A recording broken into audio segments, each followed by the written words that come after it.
Safety management plan बहुत important topic है for सरदार, ओवरमैन या फिर second class first class examination के लिए। रेगुलेशन में चैप्टर नंबर 10 में दिया गया है और रेगुलेशन नंबर है 104। बहुत ही ज्यादा इंपॉर्टेंट है, नंबर भी इंपॉर्टेंट है, इसका फुल फॉर्म भी इंपॉर्टेंट है। एसएमपी स्टैंड्स पर पूछ सकता है, रेगुलेशन कौन सा में है ये भी पूछ सकता है। तो ये सब चीज बहुत ज्यादा इंपॉर्टेंट है, तो आपको ये चीज तो सबसे पहले याद रखना चाहिए। सबको आवाज आ रहा है? कोई दिक्कत तो नहीं आ रही है?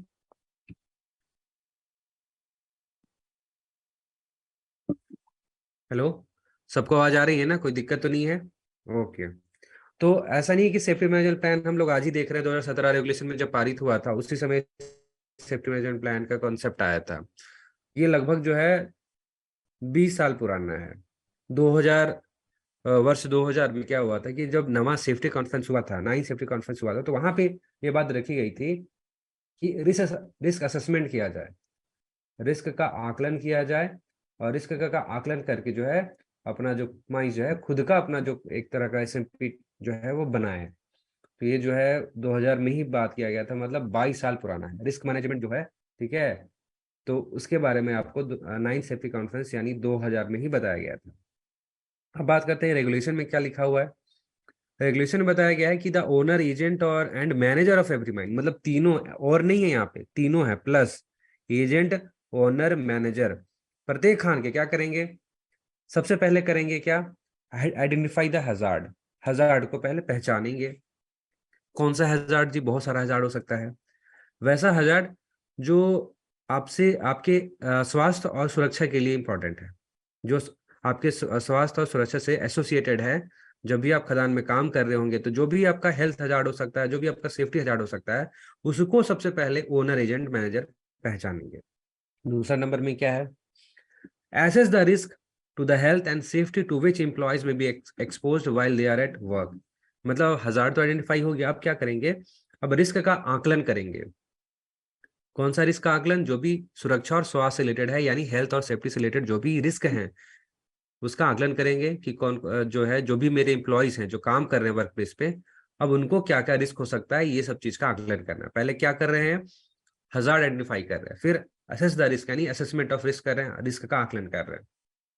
अब क्या है कि देखिए हमारा हजार्ड भी आइडेंटिफाई हो चुका है, रिस्क भी एसेस हो चुका है। अब क्या करेंगे कि जो भी हजार्ड आपने आइडेंटिफाई किया है, जो भी रिस्क का आपने आकलन किया है, उसको करना है रिकॉर्ड। ठीक है, रिकॉर्ड कर लेंगे, लिख लेंगे। एंड क्या करेंगे? ये जो आप रिकॉर्ड आप लिखे हैं, इसको कराना है available for the inspection by the employees. मतलब जो भी वर्कर हैं उसको देख सकें, जो भी रिकॉर्ड है, कि हमको पता चले कि देखिए मेरा हजार्ड जो है, जो भी, क्योंकि ओनर, एजेंट, मैनेजर पहचान लिया है कि ये हजार्ड है जो कि हेल्थ एंड सेफ्टी से रिलेटेड है, और रिस्क क्या हो सकता है इसका भी आकलन कर लिया है। अब ये जो लिखा हुआ चीज है वर्कर को, ठीक है, लिखा हुआ चीज को क्या करना है? वर्कर को भी दिखाना है, ताकि वर्कर भी समझ सके कि देखिए ये हमारा हेल्थ एंड सेफ्टी हजार्ड है, इसको ऐसे पहचाना गया है, ये रिस्क हमारा है, तो इसको भी करना है। यानी जो है ये जो रिकॉर्ड हम लोग किए हैं हजार्ड एंड रिस्क का, उसको अवेलेबल करवा देना है for the inspection by the employees, यानी जो प्रत्येक कर्मचारी उसको इंस्पेक्ट कर सके। उसके बाद बोला गया कि follow an appropriate process for identification of hazard and risk, यानी एक उचित प्रोसेस फॉलो करना है जिससे हजार्ड आइडेंटिफाई करे कर सके और इसका आकलन कर सके। बहुत ही बेसिक चीज है, एग्जाम में पूछता है कि ओनर, एजेंट, मैनेजर जो है वो जो एसएमपी के लिए रिस्क मैनेजमेंट करने के लिए सबसे पहले क्या करेगा? तो सबसे पहले हजार्ड आइडेंटिफाई करेगा, फिर रिस्क का आकलन करेगा, फिर रिकॉर्डिंग करेगा, फिर सबको अवेलेबल करवा देगा फॉर द इंस्पेक्शन। तो ये जो ऑर्डर है, ये ऑर्डर को याद करिए। नंबर 1 में ये होगा, नंबर 2 में ये होगा, नंबर 3 में ये होगा। ठीक है, अब आते हैं सब रेगुलेशन 2 में। The owner, agent and manager of every mine after consulting the safety committee of the mine and internal safety organisation means ISO shall determine all measures necessary to। अब क्या है कि जब हमारा रिस्क का जो है आकलन हो चुका है, जब हमारा हैजार्ड आइडेंटिफाई हो चुका है, रिकॉर्ड भी कर लिया, सभी लोगों को हम बता भी दिए कि देखिए आप जहाँ पे काम कर रहे हैं यहाँ पे आप सुरक्षा स्वास्थ्य से ये खतरा है, आपका कोई ये रिस्क है, और ये सब चीज के बारे में आप जानकारी दे चुके हैं। तो ये होने के बाद जो ओनर, एजेंट, मैनेजर है, सब पता हो गया। अब क्या करेंगे? जो खदान का सेफ्टी कमेटी है, सेफ्टी कमेटी के बारे में बताइए। आप लोग से हम सवाल पूछ रहे हैं, कमेंट में बताइएगा। ठीक है, अभी तो माइक म्यूट ही है, कमेंट करके हमको बताइए कि सेफ्टी कमेटी कौन से रूल नंबर में दिया गया है। पूछता है कभी कभी एग्जाम में कि सेफ्टी कमेटी कौन सा नंबर में दिया गया है। हजार्ड का डेफिनेशन हम आपको बताएंगे अभी, जस्ट सर्कुलर में इसके बारे में बताएंगे। अभी हम जो चीज रेगुलेशन में लिखा हुआ है ना उसको डील कर रहे हैं। जैसे ही रेगुलेशन का चीज खत्म होता है हम लोग सर्कुलर में आएंगे और फिर हम लोग डिस्कस करेंगे। चलिए, अभिषेक गुप्ता जी बोल रहे हैं 29T 29Q। बताइए सेफ्टी कमिटी क्या है जी? 29T में है। ठीक है, 29 का टी याद रखिएगा, एग्जाम में पूछता है कभी कभी कि सेफ्टी कमेटी जो है वो कौन से रूल नंबर में है, तो आंसर क्या होगा? 29T। तो इससे क्या करेंगे? परामर्श लेंगे, और साथ ही साथ किससे लेंगे? कंपनी का ISO, internal safety organisation, ISO. ठीक है, ये कंपनी लेवल का होता है, डायरेक्टोरेट लेवल का इसमें बहुत सारा मेंबर रहता है। खदान का इसमें इन्वॉल्वमेंट नहीं होता, यानी माइन लेवल तक ही नहीं रहता, एरिया से हेडक्वार्टर लेवल के जो भी एग्जीक्यूटिव होते हैं वो इसमें शामिल होते हैं। जैसे कि एरिया सेफ्टी ऑफिसर वगैरह शामिल हो जाएगा। फिर जो भी अपना डायरेक्टर लेवल का जो रहता है आदमी, मतलब वो इसका हेड होता है। ठीक है, आईएसओ का कंपनी लेवल का ही चीज है। पर इसमें कभी भी खदान में जो सेफ्टी ऑफिसर होता है ना वो इसका पार्ट नहीं होता है। आईएसओ जो है माइन लेवल के चीज नहीं है, माइन से ऊपर वाला चीज है, मतलब एरिया से ऊपर का यहाँ पे ये आईएसओ चीज है। अब ये बताइए कि कभी कोई पूछ सकता है कि आईएसओ के बारे में सबसे पहली बार कौन से सेफ्टी कॉन्फ्रेंस में जिक्र किया गया था? आंसर क्या होगा? फोर्थ। अगर पूछे कि जिक्र तो हुआ था आईएसओ कि आईएसओ बनाना चाहिए, लेकिन इसके बारे में इलेबोरेशन, इसके बारे में डिटेल कौन से सेफ्टी कॉन्फ्रेंस में दिया गया था? तो पांचवा सेफ्टी कॉन्फ्रेंस में दिया गया था। फिफ्थ सेफ्टी कॉन्फ्रेंस बता दिया गया था कि इसमें मेंबर्स कितने होंगे, उनका काम क्या होगा। ये सबसे पहले जिक्र जो है वो फोर्थ आई सेफ्टी कॉन्फ्रेंस में ही हुआ था। तो अभी हम लोग क्या बोले? वो एजेंट ओनर मैनेजर ये क्या किए? कंसल्टेशन लिए, किससे? सेफ्टी कमिटी से जो खदान का है उससे, और आईएसओ से जो कि कंपनी लेवल का चीज है। और फिर क्या किए? Shall determine all measures necessary to, अब क्या है, तीनों जो है बातचीत करके मेजर्स यानी तरीके निकालते हैं कि कैसे जो भी हम लोग रिस्क को हम लोग जो रिकॉर्ड किए हैं कैसे उसको हटा सकते हैं, कैसे रिस्क को हटा इलिमिनेट कर सकते हैं। ये सब चीज वहां पे डिस्कशन होगा, डिटरमाइन किया जाएगा। उसके बाद हटाने तो है, अब कोई चीज जैसे कि नहीं हट पाएगा, कोई ऐसा भी रिस्क है जिसको एलिमिनेट नहीं कर पाएंगे, तो नहीं जो रिस्क हट पाए उसको कैसे नियंत्रित करेंगे, कैसे उसको रिड्यूस कर सकते हैं, कंट्रोल कैसे कर सकते हैं, उसके स्रोत के पास जहां से वो रिस्क उत्पन्न हो रहा है वहीं पर उसको कैसे निष्क्रिय कर सकते हैं, कंट्रोल कर सकते हैं। ये सब चीज जो है इसमें बताया जाएगा, डिटरमाइन किया जाएगा। और तीसरा है मिनिमाइज द रिस्क, मतलब कैसे रिस्क को कम कर सकते हैं। लेकिन इन तीनों चीज करने के बाद भी अगर रिस्क बच जाता है तो प्रोटेक्टिव पर्सनल प्रोटेक्टिव इक्विपमेंट देकर और जो है ट्रेनिंग देके institute of programme to monitor risk to which employees may be expose, यानी एक तरह का बोल सकते हैं कि प्रोग्राम वगैरह ऑर्गेनाइज कराकर जो भी इम्प्लॉयज काम कर रहे हैं उनको थोड़ा जानकारी देकर, ठीक है, यानी ट्रेनिंग देकर जो है हम लोग जो है इसमें हम लोग क्या कर सकते हैं कि रिस्क का मैनेजमेंट कर सकते हैं। फिर से बताएं सबलेशन 2 क्या बोला गया है कि जो भी ओनर एजेंट मैनेजर होंगे सेफ्टी कमिटी और आईएसओ के साथ विचार विमर्श करके कुछ मेजर्स डिटरमाइन करेंगे, जो कि होगा जो भी रिस्क हम लोग रिकॉर्ड किए हैं उसको एलिमिनेट करने के लिए, कंट्रोल करने के लिए रिस्क को उसके सोर्स पे ही, और रिस्क को मिनिमाइज करने के लिए, बहुत ही कम करने के लिए। फिर भी लेकिन अगर बच जाता है रिस्क तो फिर पर्सनल प्रोटेक्टिव इक्विपमेंट के साथ में हम लोग उसको देंगे ताकि जो है रिस्क का जो खतरा है वो कम रहे, और उसको ट्रेनिंग भी चलाएंगे। ये जो चीज है ना ये भी इंपॉर्टेंट है। और इसके बारे में कुछ सर्कुलर में चीज दिया हुआ कि कितना परसेंट जो है आप रिस्क को कम कर सकते हैं बाय एलिमिनेशन, पीपी वगैरह वगैरह, तो उसको भी साथ में देख लेते हैं, रेगुलेशन के साथ साथ वो इसको भी देख ही लेते हैं, और हजार्ड वगैरह भी हम आपको बता ही देते हैं। ठीक है, तो देखिए यहाँ पे क्या लिखा हुआ है कि एलिमिनेशन, ठीक है, क्या है? एलिमिनेशन दिख रहा है आपको? सर्कुलर में हम लोग घुस रहे हैं अभी थोड़ा सा। तो एलिमिनेशन में क्या है, अभी जस्ट बोले कि जो एजेंट ओनर मैनेजर वगैरह है, आईएसओ का फुल फॉर्म बता दिया ना, इंटरनल सेफ्टी ऑर्गेनाइजेशन फॉरेस्टिंग। तो अभी क्या है कि अभी हम लोग डिस्कस किए कि सबसे पहले क्या करना है, एलिमिनेट करना है रिस्क को, उसके बाद कंट्रोल करना है, फिर मिनिमाइज करना है, अगर फिर भी रिस्क बच जाए तो पीपी प्रोवाइड कीजिए और ट्रेनिंग दीजिए, यानी इंस्टीट्यूट ऑफ प्रोग्राम। ठीक है, तो ये सब चीजें थी। अब है तो ये सब क्या हुआ, ये रिस्क जो है कंट्रोल करने का एक तरह का बोल सकते हैं मेथड्स है। ठीक है, रिस्क को कंट्रोल करने का, रिड्यूस करने का एक तरह का मेथड है। एलिमिनेशन विधि से हम लोग क्या कर सकते हैं, जो भी हैजार्ड है ना उसको पूरी तरह से हटा सकते हैं, पूरी तरह से हम लोग हैजार्ड हटा सकते हैं, मतलब 100% इसका एफिशिएंसी होता है। अगर हम लोग कोई चीज एलिमिनेशन विधि से अगर हम लोग कोई रिस्क को हटाते हैं तो 100% हट जाएगा। फॉर एग्जाम्पल ब्लास्टिंग हम लोग कर रहे हैं, ब्लास्टिंग से हजार्ड है, मान के चलिए कि ब्लोन आउट शॉट का, ब्लोन थ्रू शॉट का, वाइब्रेशन का। अगर यही चीज हम इस चीज ब्लास्टिंग को एलिमिनेट कर दें, यानी ब्लास्टिंग ही नहीं करेंगे, जाइए ब्लास्टिंग करना ही नहीं है, एकदम नहीं करेंगे, तो 100% क्या होगा, 100% क्या हो जाएगा कि मेरा जो है हजार्ड कंप्लीट हो, मतलब कंप्लीटली हट जाएगा, खत्म ही हो जाएगा पूरा। ब्लास्टिंग नहीं कीजिएगा तो कहाँ से होगा, है कि नहीं है कि नहीं। अब आता है सब्स्टिट्यूशन। सब्स्टिट्यूशन में क्या करते हैं, replace with less hazardous material, substance और प्रोसेस। अब कोई चीज है, ठीक है, जो कि हजार्डस है, ठीक है, यानी उसमें खतरनाक चीज है, तो उसको कम खतरे वाला चीज से रिप्लेस कर दीजिए, सब्स्टिट्यूट कर दीजिए। उससे हम लोग क्या करेंगे, 75% जो जगह हम लोग बोल सकते हैं रिस्क जो है हजार्ड वगैरह हम लोग कम कर सकते हैं। सब्स्टिट्यूशन का मतलब मान के चलिए कि अभी मान के चलिए इस्तेमाल हो रहा है,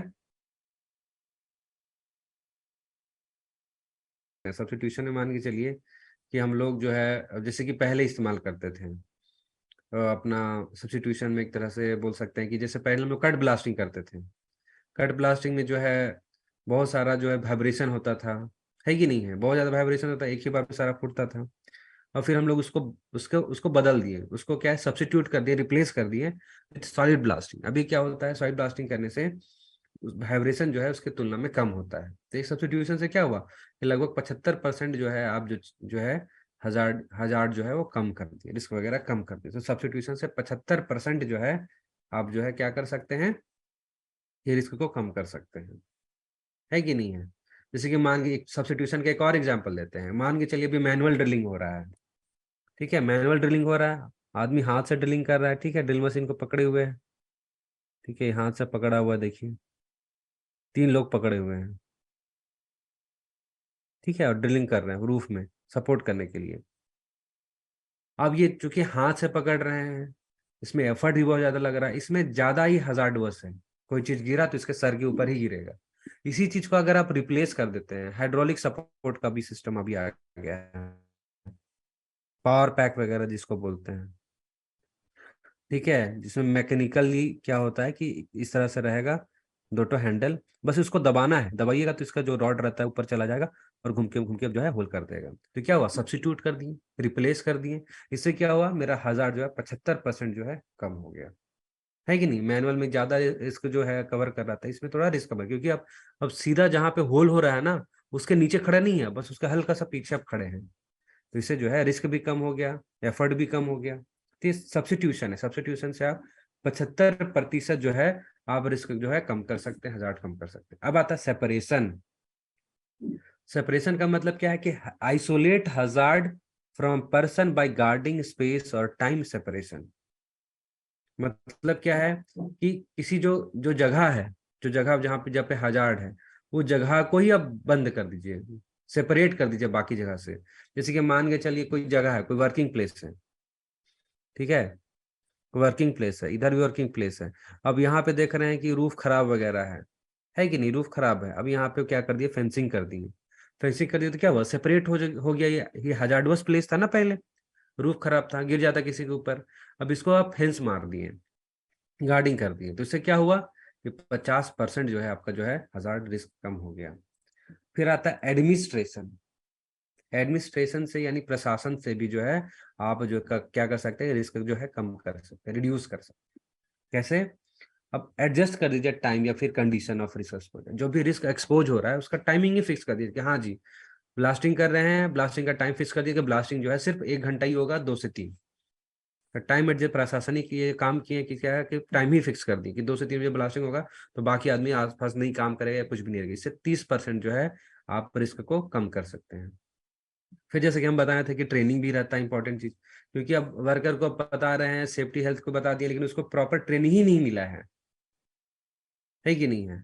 ट्रेनिंग ही नहीं मिला कि कैसे हजार्डवर्स चीज को कैसे आप देखेंगे, कैसे समझेंगे, या उसके खिलाफ क्या एक्शन लेंगे, तो फिर जो है क्या है वो भी चपेट में आ सकता है। इसलिए ट्रेनिंग से भी आप जो है 20% क्या कर सकते हैं, आप रिस्क को कम कर सकते हैं। और लास्ट में आता है पर्सनल प्रोटेक्टिव इक्विपमेंट, ठीक है, इससे आप सिर्फ 5% जो है रिस्क को कम कर सकते हैं। नंबर याद कर लीजिए, इतना ज्यादा चीज याद करने की जरूरत नहीं है। Elimination 100%, substitution 75%, separation 50%, administration 30%, training 20%, personal protective equipment 5%। सबको याद आएगा? एक बार कमेंट बता दीजिए, इजी तो है, कोई दिक्कत तो नहीं इसमें?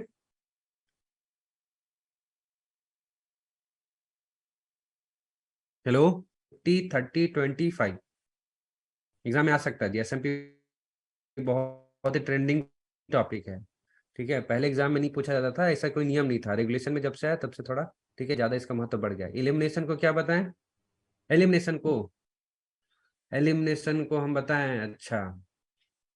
एलिमिनेशन का मतलब जो चीज जो रिस्क पैदा कर रहा है ना उसको ही हटा दीजिए, जो हजार्ड पैदा कर रहा है उसको ही हटा दीजिए, सीधा ही हटा दीजिए। तो क्या हो जाएगा?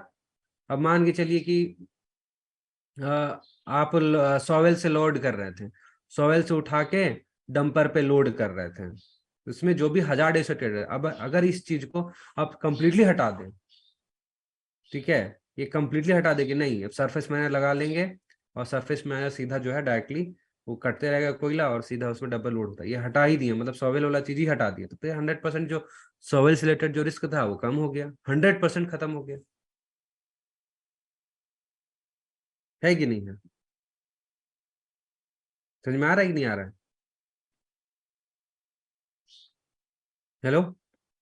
जैसे कि ब्लास्टिंग कर रहे थे, अब लगा दिए कंटिन्यूअस माइनर, ब्लास्टिंग ही खत्म हो गया, ब्लास्टिंग से जो भी रिस्क आ रहा तो कम हो गया, यानी 100% खत्म हो गया, क्योंकि अब वहां पे आपको वाइब्रेशन से कोई खतरा नहीं है, ब्लोन आउट ब्लोन थ्रू से खतरा ही नहीं, 100% यहाँ पे एलिमिनेट हो गया।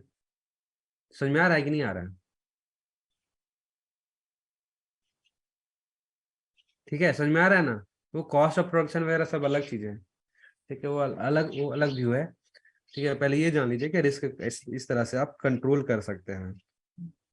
समझ में आ गया? अब थोड़ा सा उसको भी बता ही देते, जब इतना बता दिया कि व्हाट इज रिस्क वगैरह आप लोग पूछ ही रहे थे। देखिए इसी में लिखा हुआ है हजार्ड रिस्क का, यहाँ पे दिया गया है definition, hazard is a source of potential harm, injury और लॉस। तीन चीज है, हार्म, इंजुरी, लॉस।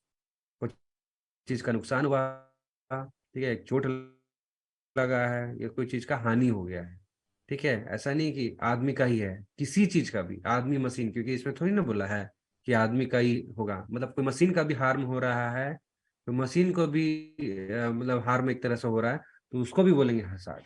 और ये किस चीज का source of potential harm, injury and loss, कोई भी क्षति, कोई भी चोट, कोई भी हानि, ठीक है, का जो संभावित जो स्रोत है उसको बोलेंगे हजार्ड।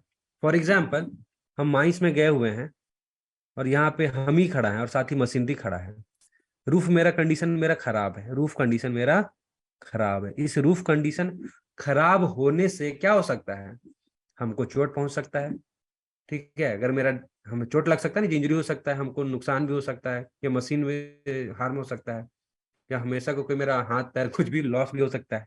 तो ये क्या है, खराब रूफ क्या हुआ, एक स्रोत हुआ जिससे क्या है, संभावित नुकसान, चोट या किसी को हानि पहुंच सकती है, तो ये क्या हो गया, हजार्ड हो गया। ये क्या हुआ, हजार्ड हो गया। और हजार्ड का जो रिजल्ट होता है इन शॉर्ट बोलते हैं रिस्क, लेकिन रिस्क को अच्छे से डिफाइन किया गया है, मैं सबको समझने के लिए बता रहे हैं। हजार्ड का जो आउटकम होता है, जो कंसिक्वेंस होता है, उसी को क्या बोलेंगे, रिस्क। वैसे रिस्क को ऐसा नहीं याद कीजिए, बस आपको शॉर्टकट हम बता रहे हैं, रिस्क का डिफिनेशन बताएंगे एग्जैक्ट क्या होता है। जैसे कि मान के चलिए हजार्ड है, हजार्ड का आउटकम क्या हो जाएगा, मतलब रूफ खराब है, रूफ खराब का आउटकम क्या हो गया, रूफ का खराब का आउटकम हो गया कि आपको चोट लग गया, तो ये क्या हुआ, ये रिस्क है वहां पे जाने पे, है कि नहीं? बोलेंगे ना कि वो जगह वहां पे खराब है, क्या है, क्या है खराब है, वहां जाएंगे तो हमको चोट लग गई, यानी क्या है कि खराब जो चीज है उसके कारण आपको क्या लग रहा है, कंसिक्वेंस क्या हो रहा है, रिजल्ट क्या हो रहा है, चोट लग रहा है, आदमी मर सकता है, मशीन डैमेज हो सकता है, यही इसी को बोलेंगे रिस्क। टेक्निकल डेफिनेशन की बात करेंगे तो it is a combination of likelihood of specific unwanted event and the potential consequence. ठीक है, यह है कॉम्बिनेशन। कॉम्बिनेशन दो चीजों का मेल है, पहला किसी स्पेसिफिक अनवांटेड इवेंट, देखिए यहाँ पे दो चीज है, स्पेसिफिक अन, दो यहाँ पे इसको हटाते हैं थोड़ा, एक सेकेंड, ये चीज है स्पेसिफिक अनवांटेड इवेंट, इसको पहले समझिए। स्पेसिफिक का मतलब एक विशेष, ऐसा नहीं कि जनरल चीज हो जाएगा सबका, ठीक है। स्पेसिफिक का मतलब एक विशेष, अनवांटेड का मतलब जिसको हम नहीं चाहते हैं, इवेंट का मतलब कोई घटना। ऐसा नहीं कि रूफ फॉल तो हुआ तो सभी केसेस में जो है रूफ फॉल ही होगा, मतलब रूफ फॉल क्या हुआ, एक स्पेसिफिक केस हुआ ना, एक स्पेसिफिक इवेंट हुआ, ब्लास्टिंग एक स्पेसिफिक इवेंट हुआ। तो एक ऐसा ऐसा मतलब इवेंट, ऐसा घटना जो कि हम नहीं चाहते हैं, ठीक है, उसका होने का संभावना, लाइक्लीहुड का मतलब क्या होता है, होने का संभावना। तो वैसा कोई भी घटना जिसको हम नहीं चाहते हैं, उसका होने का संभावना और उसका जो है पोटेंशियल कॉन्सिक्वेंस, मतलब उससे संभावित जो है परिणाम क्या हो सकता है, इन दोनों का जो मेल होता है, इसी को बोलते हैं रिस्क। फिर से बता रहे हैं, कोई स्पेसिफिक अनवांटेड इवेंट होने की लाइक्लीहुड, ठीक है, लाइक्लीहुड इनटू ये जो इवेंट हुआ, अनवांटेड इवेंट हुआ, इसका जो परिणाम क्या हो सकता है, इसको बोलेंगे रिस्क। अनवांटेड इवेंट का मतलब मान के चलिए रूफ फॉल का ही हम लोग एग्जांपल दे देते हैं। जो रूफ फॉल है क्या है, एक तरह का अनवांटेड इवेंट, हम नहीं चाहते कि वो हो जाए। रूफ फॉल होने की संभावना मतलब रूफ फॉल होने का लाइक्लीहुड, ठीक है, इनटू रूफ फॉल होने से क्या हो सकता है, आदमी मर सकता है, मशीन दब सकता है, केबल खराब हो सकता है, केबल दब सकता है। तो ये क्या हो, इसका कंसिक्वेंस, परिणाम। इन दोनों का जो होगा कॉम्बिनेशन को हम लोग क्या बोलेंगे, रिस्क। इन दोनों का कॉम्बिनेशन को क्या बोलेंगे हम लोग, रिस्क बोलेंगे। किसी अनचाहा इवेंट का कॉन्सिक्वेंसेस का मेल कॉम्बिनेशन को क्या बोलेंगे, रिस्क। अब लाइक्लीहुड को ना अगेन अलग से हम लोग एक्सप्रेस करते हैं, क्योंकि लाइक्लीहुड जो है किसी चीज का होने का संभावना किस चीज पे निर्भर करेगा, कि एक्चुअल में उसका क्या प्रोबेबिलिटी है, कितना वो हो सकता है, मतलब जो भी एक्चुअल चांस बोलेंगे, इनटू एक्सपोजर, है कि नहीं। मान के चलिए आप जो है लाइक किसी चीज होने का संभावना क्या है, अब मान के चलिए कि वहां पे रूफॉल है, लेकिन वहां पे एक्सपोजर होगा तब ना, वहां कोई आदमी जाएगा तब ना। तो एक्सपोजर कि वहां कितना आदमी जा रहा है और उसका होने का संभावना को ही बोलेंगे लाइक्लीहुड। लाइक्लीहुड क्या होता है, प्रोबेबिलिटी इंटू एक्सपोजर, ठीक है। लाइक्लीहुड क्या होता है, प्रोबेबिलिटी इंटू एक्सपोजर, यानी उस चीज का होने का संभावना उसमें है प्लस कितना वहां पे हम एक्सपोजर, वहां कितना हम लोग जा रहे हैं। तो चूंकि अब लाइक्लीहुड इज इक्वल टू होता है प्रोबेबिलिटी इंटू एक्सपोजर, तो इस लाइक्लीहुड को अगर हम लोग कंपेयर करते हैं, मतलब इक्वेट करते हैं यहाँ पे, तो ये प्रोबेबिलिटी शॉर्ट में हम लिख रहे हैं प्रॉब, और यहाँ किसका एक्सपोजर, और कॉन्सिक्वेंस तो पहले से ही था रिस्क में, तो कॉन्सिक्वेंस। तो यहां से क्या हो गया, रिस्क बराबर probability into exposure into consequence यहाँ पे हो गया। और इसी को हम लोग क्या बोलेंगे, रिस्क ही बोलेंगे। रिस्क बराबर क्या हो गया, ठीक है। देखिए रिस्क स्कोर भी यहाँ पे देखिए फॉर्मूला भी दिया हुआ है, रिस्क स्कोर बराबर लाइक्लीहुड इनटू कंसिक्वेंस। लाइक्लीहुड का मतलब है कि क्या चांस है कि हजार्ड हो ही जाएगा, कितना चांस है कि हजार्ड जो है हो ही जाएगा, है कि नहीं है। अब क्या है कि लाइक्लीहुड जो होता है, लाइक्लीहुड का मतलब उसमें जो है क्या चांस है कि हो ही जाएगा हजार्ड, इसको हम लोग एक्सपोजर और प्रोबेबिलिटी से हम लोग तोड़ सकते हैं। एक्सपोजर का मतलब कितना समय आदमी वहां पे प्रेजेंट है, और क्या चांस है कि उस प्रेजेंट समय में उसको चोट या जो हार्म है वो लग सकता है। तो इसी को बोला गया है एक्सपोजर और प्रोबेबिलिटी। तो लाइक्लीहुड बराबर क्या हो जाता है, लाइक्लीहुड बराबर होता है प्रोबेबिलिटी एक्सपोजर, और हमको पता था कि रिस्क बराबर होता है लाइक्लीहुड इंटू कंसिक्वेंस। अब लाइक्लीहुड इंटू कंसिक्वेंस में लाइक्लीहुड बराबर लिख दिया प्रोबेबिलिटी इंटू एक्सपोजर, तो क्या हो जाएगा, रिस्क बराबर हो जाएगा, रिस्क स्कोर बराबर हो जाएगा प्रोबेबिलिटी एक्सपोजर इंटू क्या हो जाएगा, कंसिक्वेंस। समझ में आया, समझ में आया कि नहीं आया, समझ में आया जी। चलिए नेक्स्ट आते हैं, ये नंबर है, याद करना है तो कीजिए, हमको नहीं लगता कि ज्यादा इंपॉर्टेंट है। सरदार लेवल के एग्जामिनेशन में इतना ज्यादा डिटेल तो नहीं पूछा जाएगा, पर हाँ ये याद कर सकते हैं कि मैक्सिमम नंबर जो है, ठीक है, किसका किसका, देखिए कंसिक्वेंस के लिए जो वैल्यू होता है ना, देखिए 5 मैक्सिमम होता है, और कम से कम 0.0001, एक्सपोजर के लिए 10, और वहां पे अपना जो कंसिक्वेंस है उसके लिए भी कितना होता है, उसके लिए भी होता है, ठीक है।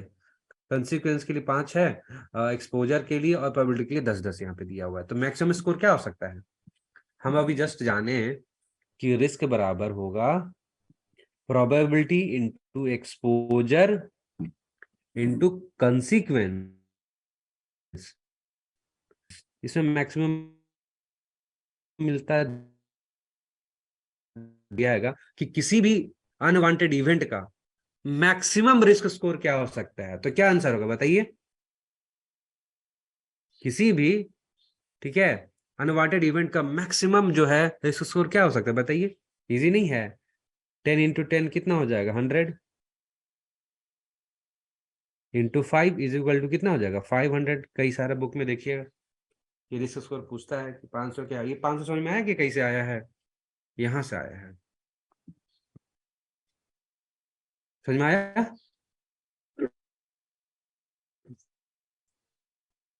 चलिए, बहुत बहुत कुछ तो अभी जान गए होंगे। वापस से हम लोग CMR में आते हैं। ठीक है, ये इतना ही जानना था वैसे। सर्कुलर से बहुत कुछ बता दिया। तो यहाँ तक हम लोग आगे थे। तो सबसे पहला ओनर एजेंट मैनेजर क्या करेंगे? जो भी हजार्ड है, ठीक है, हजार्ड जो है उसको आइडेंटिफाई करेंगे। आइडेंटिफाई करेंगे, पहचानेंगे कि हजार्ड हमारा कौन है, किस चीज का हजार्ड। वर्कर जो काम कर रहे हैं उस समय उनको जो भी सुरक्षा से रिलेटेड जो भी हजार्ड है, और साथ साथ जो स्वास्थ्य से रिलेटेड जो हजार्ड है उनको पहचानना है। पहचानने के बाद असेसमेंट करना है, रिस्क का आकलन करेंगे। फिर उस चीज को लिख देंगे, रिकॉर्ड कर देंगे, और फिर वर्कर के लिए यानी प्रत्येक एम्प्लॉयज को अवेलेबल करा देंगे कि देख सकते हैं, इंस्पेक्ट कर सकते हैं। अब ये सब चीज हो जाने के बाद जो है ओनर एजेंट मैनेजर, ठीक है, ISO और सेफ्टी कमेटी से मिलकर, ठीक है, कुछ मेजर्स, कुछ जो है वो क्या निकालेंगे, कुछ तरीके निकालेंगे जिससे क्या है कि जो भी रिकॉर्ड किया हुआ रिस्क उसको एलिमिनेट कर सकें, रिस्क को उसके स्रोत पे ही उसको कंट्रोल कर सकें, रिस्क को कम कर सकें, मिनिमाइज कर सकें। लेकिन फिर भी अगर रिस्क बच जाता है तो PPE प्रोवाइड करके और ट्रेनिंग देके, यानी institute of programme to monitor the risk to which employees may be expose, ये सब करके जो है आप जो है क्या कर सकते हैं, रिस्क को कम कर सकते हैं। यहाँ तक हो गया क्लियर। अब आते हैं थर्ड पॉइंट पे। Based on identified hazard and risk, the owner agent and manager of every mine shall prepare an auditable document called safety management plan that forms a part of overall management। ये पहला safety management plan का definition अगर बोलेगा short में तो यही बोलना है कि it is a auditable document. ये एक ऑडिटेबल डॉक्यूमेंट है जो ओवरऑल मैनेजमेंट का एक भाग आता है, एक छोटा सा भाग है, ठीक है, एक भाग है ओवरऑल मैनेजमेंट का, सेफ्टी मैनेजमेंट। लेकिन ये एक डॉक्यूमेंट है, ऑडिटेबल डॉक्यूमेंट। ऑडिटेबल का मतलब क्या हुआ? इसका बार बार जो है हम लोग रीचेकिंग, रिव्यू वगैरह कर सके, उसको बोलते हैं ऑडिटेबल। ठीक है, ऐसा नहीं कि एक बार बन गया तो कभी चेंज नहीं होगा। ऑडिटेबल का मतलब जिसमें चेंजेस लगातार हम लोग कर सकते हैं, इसीलिए इसको कंटिन्यूअस यहाँ पे बोला गया है। जो SMP है ना, जो सेफ्टी मैनेजमेंट प्लान है, इसको देखिएगा सर्कुलर में मेंशन किया है कि it is a continuous improvement. देख रहे हैं? Safety management system should at all time be such that it promotes a process of continuous improvement। यानी ये continuous improvement का एक प्रोसेस है। ये continuous improvement वाला प्रोसेस है, ये लगातार इंप्रूवमेंट इसमें होगा ही होगा। ऐसा ही है, एक बार बन गया ऐसा नहीं कि हमेशा ही यही होगा, चेंजेस इसमें होता ही रहेगा। अब यहाँ पे ये आता है कि ये अब किस चीज पे आधारित होगा SMP जो बना है? तो ये आधारित होगा किस चीज पे? जो भी हम लोगों ने हजार्ड जो है आइडेंटिफाई किया है, जो भी हम लोग रिस्क को आकलन किए हैं, उसके आधार पर ये SMP बनेगा। अब इस SMP में होगा क्या? इसमें होगा ऑर्गेनाइजेशनल स्ट्रक्चर। जो भी जो ऑर्गेनाइजेशनल स्ट्रक्चर होता है, मतलब सबसे नीचे कौन होगा, मान के चलिए कोई वर्कर है, फिर सरदार, ओवरमैन, इस तरह से ज्यादा ट्री डायग्राम इस तरह से कि मैनेजर यहाँ पे रह गया, फिर यहाँ SO हो गया, असिस्टेंट मैनेजर, वेंटिलेशन ऑफिसर, कुछ इस तरह से, फिर यहाँ सरदार, ओवरमैन, इंजीनियर। तो ये हो गया ऑर्गेनाइजेशनल स्ट्रक्चर, ये उसमें मेंशन रहेगा। अब देखिए भी हमें कहीं का SMP तो वहाँ पे देखिए ऑर्गेनाइजेशनल स्ट्रक्चर रहेगा। उसके अलावा जो है उसमें प्लानिंग रहेगा, एक्टिविटीज रहेगी, जिम्मेवारी रहेगी, प्रैक्टिसेस रहेगा, प्रोसीजर रहेगा, प्रोसेस रहेगा, और जो भी हमारे पास रिसोर्सेस है, संसाधन है, किस चीज क्या चीज करने के लिए, कंपनी का जो सेफ्टी और हेल्थ पॉलिसी है उसको विकास करने के लिए, डेवलप करने के लिए, इम्प्लीमेंट करने के लिए, हासिल करने के लिए, रिव्यू करने के लिए और मेंटेन करने के लिए जो भी हमको ऑर्गेनाइजेशन स्ट्रक्चर चाहिए, प्लानिंग, एक्टिविटीज, जिम्मेवारी, प्रैक्टिसेस, प्रोसीजर्स, प्रोसेस और रिसोर्सेज, ये सब उसमें मेंशन रहेंगे। किस चीज के लिए, किस चीज को करने के लिए वो सारा चीज है, वो सब चीज है SMP को डेवलप करने के लिए। SMP को नहीं, मतलब कंपनी का हेल्थ और सेफ्टी पॉलिसी को डेवलप करने के लिए, इंप्लीमेंट करने के लिए, अचीव करने के लिए, रिव्यू करने के लिए और मेंटेन करने के लिए। ठीक है, इसकी रिकॉर्डिंग डाली जाएगी, बोल रहे हैं बिल्कुल। अब यहां तक समझ में आ गया। अब आते हैं, it shall be the duty of owner agent and manager to implement the measures determined necessary and contained in the safety management plan for achieving the objectives set out in subdivision 2 in order to in order in which the measures are listed in the same in the said subdivision। कुछ भी important नहीं है, बस ये बताया गया है जिम्मेवारी किसका होगा इसको लागू करने का, ओनर एजेंट मैनेजर। अब यहाँ पे अगेन फिर से लिख दिया गया है कि एक एसएमपी में प्रॉपर क्या क्या चीजें होनी चाहिए। एसएमपी में प्रॉपर क्या क्या चीजें होनी चाहिए यहाँ पे लिखा हुआ है कि एसएमपी यानी ये safety management plan shall contain option number A B C करके रहेगा, इसलिए याद कर लीजिए साहब। पहला चीज जो रहेगा कि कंपनी का जो सेफ्टी और हेल्थ पॉलिसी है उसका डेफिनेशन रहेगा, एक defined mine safety and health policy of the company. Her company का अपना अपना जो है सेफ्टी एंड हेल्थ पॉलिसी हो सकता है, जरूरी नहीं कि कोल इंडिया लिमिटेड का जो हेल्थ एंड सेफ्टी पॉलिसी है वो एनटीपीसी का हो या एनएलसी का हो, सब अपनी अपनी अलग अलग कंपनी है। तो हर कंपनी का अपना अपना सेफ्टी और हेल्थ पॉलिसी का डेफिनेशन होगा, वो उसमें होना चाहिए। ठीक है, इस पॉलिसी को लागू करने का एक प्लान उसमें होना चाहिए। कैसे खदान और जो भी उस कंपनी में जो भी उस और सभी खदानें हैं, कैसे इस पॉलिसी को यानी सेफ्टी और हेल्थ पॉलिसी को हासिल करने के लिए क्या क्या अपनी क्षमताओं को विकास कर सकती है, वो सारा चीज उसमें मेंशन रहना चाहिए। उसके बाद होना चाहिए पीएचएमपी, पीएचएमपी प्रिंसिपल हजार्ड मैनेजमेंट प्लान है। अब प्रिंसिपल हजार्ड क्या होगा, देखिए माइंस में बहुत तरह के हजार्ड होते हैं, बहुत सारा, स्पॉन्टेनियस हीटिंग है, इनंडेशन है, ठीक है, रूफ फॉल वगैरह हो गया, है कि नहीं है। तो बहुत सारा जो है हजार्ड है, इन्फ्लक्स ऑफ नॉक्सियस गैसेस वगैरह होंगे, है कि नहीं है। तो बहुत सारे हजार्ड है, लेकिन उसमें भी जो पर्टिकुलर खदान के जो मेन हजार्ड होते हैं ना, जो सबसे ज्यादा प्रभावित कर सकते हैं, सबसे ज्यादा रिस्की जो होते हैं, उस माइंस में जो होने की संभावना भी होते हैं और सबसे ज्यादा जो है नुकसान ही पहुंचा सकते हैं, उसको बोलते हैं प्रिंसिपल हजार्ड। जैसे मेरे माइंस में स्पॉन्टेनियस हिटिंग हजार्ड तो है, लेकिन प्रिंसिपल हजार्ड नहीं है, बहुत सारा पानी भरा हुआ है। मेरे माइंस में जो प्रिंसिपल हजार्ड है वो है इनंडेशन। तो क्या होगा, इनंडेशन का एक मैनेजमेंट प्लान होगा, प्रिंसिपल हजार्ड मैनेजमेंट प्लान, यानी उस हजार्ड का हो सकता है एक से ज्यादा हो आपका प्रिंसिपल हजार्ड, तो सभी हजार्ड का जो भी आपका प्रिंसिपल है, सभी प्रिंसिपल हजार्ड का एक मैनेजमेंट प्लान होना चाहिए कि हाँ ये अगर आता है ऑपरेटिंग प्रोसीजर एसओपी, फिर आता है तरीके जिससे आप सेफ्टी मैनेजमेंट प्लान का परफॉर्मेंस को आप माप सकते हैं और देख सकते हैं, देखरेख कर सकते हैं, और साथ ही साथ करेक्ट कर सकते हैं कि जो भी चीज सेफ्टी मैनेजमेंट प्लान के दायरे से अगर लग रहा है कि गलत है, जो नहीं इसमें फिट बैठ रही है, तो उस चीजों को आप सुधार कर सकते हैं। ये चीज भी उसमें लिखा हुआ रहेगा।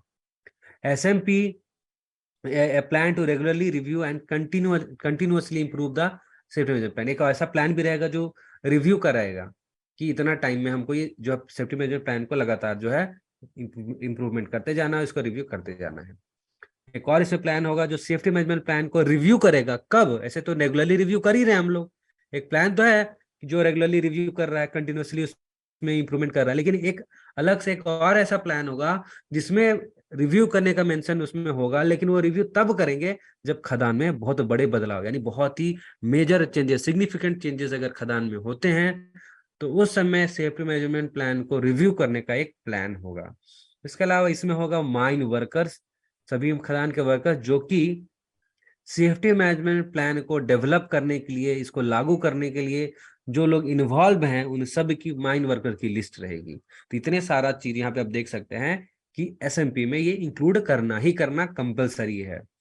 अब आते हैं नेक्स्ट सब रेगुलेशन 6 में, owner agent and manager of every man shall periodically review the hazard identified and risk assessed to determine whether further eliminate. खदान का ओनर एजेंट और मैनेजर तीनों मिलके क्या करेंगे, जो भी हजार्ड आपने आइडेंटिफाई किया है उसको एक निश्चित समय अंतराल में रिव्यू करेंगे, जो भी आपने रिस्क का असेसमेंट किया उसको निश्चित समय अंतराल पे पीरियोडिकली आप उसको रिव्यू करेंगे और डिटरमाइन करेंगे कि और क्या इसमें इलिमिनेशन हमको करना पड़ेगा, रिस्क को कम करने के लिए कंट्रोल करना पड़ेगा, मिनिमाइज करना पड़ेगा। ठीक है, ये सब चीज हम लोग डिस्कस करेंगे किसके साथ, सेफ्टी कमेटी के साथ रिव्यू मीटिंग में। अब आता है 7th सॉल्यूशन, इसमें बोला गया कि द ओनर एजेंट और manager of every mine submit a copy of SMP to the regional inspector. Time mention नहीं है। एसएमपी जो है रीजनल इंस्पेक्टर को भेजना है कॉपी, ओनर एजेंट मैनेजर को। ठीक है, ओनर एजेंट मैनेजर जो है किसको भेजेंगे, रीजनल इंस्पेक्टर को भेजेंगे एसएमपी की कॉपी। अब उसके बाद बोला गया है कि the owner agent and manager of every mine shall be responsible for effective implementation of the safety management plan. यानी खदान के ओनर एजेंट मैनेजर पूरी तरह जिम्मेदार होंगे एसएमपी को प्रभावी रूप से लागू करने के लिए। तो ये हो गया all about safety management plan. हम बहुत ज्यादा डिटेल में भी आपको बता दिए कि रिस्क क्या होता है, हजार्ड क्या होता है। उसके बाद हमको ये आपको ये भी बता दिए कि क्या क्या प्रोसेस होता है, कैसे रिस्क वगैरह का फॉर्मूला वगैरह बता दिए। ठीक है, कैसे कंट्रोल कर सकते हैं उसके तरीके बता दिए। ठीक है, ये सारा चीज हम लोग यहाँ पे इंक्लूड कर दिए हैं, सब कुछ यहाँ पे बता दिए सब भी। तो बहुत सारे इससे सवाल पूछ सकता है। सबसे पहला कि रिस्क असेसमेंट के ऊपर जो है सेफ्टी मैनेजमेंट सिस्टम खदान का होना चाहिए, ये सबसे पहले कौन से सेफ्टी कॉन्फ्रेंस में बताया गया है? चलिए कमेंट में जल्दी बताइए क्या हो सकता है सही उत्तर। कौन से सेफ्टी कॉन्फ्रेंस में रिस्क मैनेजमेंट के बारे में चर्चा की गई थी, जल्दी से बताइए। नाइन्थ, बहुत बढ़िया, नाइन्थ सेफ्टी कॉन्फ्रेंस में बताया गया है। और ये बताइए, जब हमारे पास हजार्ड आइडेंटिफाई हो गया है, रिस्क का आकलन हो गया है, ठीक है, रिस्क का आकलन हो गया है, उसका रिकॉर्डिंग भी हो गया है, तब, ठीक है, तब जो है हम लोग कंसल्टेशन करते हैं किसके साथ, सेफ्टी कमेटी और आईएसओ के साथ। उसमें क्या क्या मेजर्स को हम लोग डिटरमाइन करते हैं, क्या क्या चीजों को हम लोग डिटरमाइन करते हैं, बताइए बताइए। याद नहीं है?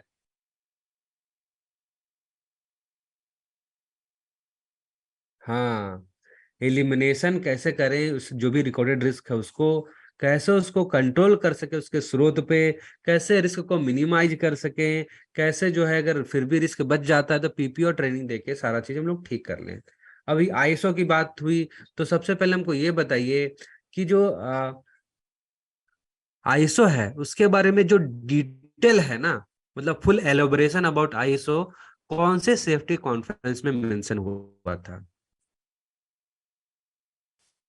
चलिए बहुत बढ़िया। और कौन से सेफ्टी कॉन्फ्रेंस में आईएसओ के बारे में बस इंफॉर्मेशन चर्चा किया गया था सबसे पहली बार? Foot, all right. तो यहाँ तक क्लियर है, सेफ्टी मैनेजमेंट प्लान में तो कोई आपका इशू नहीं है। ठीक है, क्लियर। इतना अगर पढ़ लेते हैं सेफ्टी मैनेजमेंट प्लान के बारे में तो लगभग लगभग आपका काम हो जाता है। ठीक है, बहुत सारा चीज वैसे है पर इतना जो है इनफ है सेफ्टी मैनेजमेंट प्लान के लिए। ठीक है, चलिए। Recording stopped.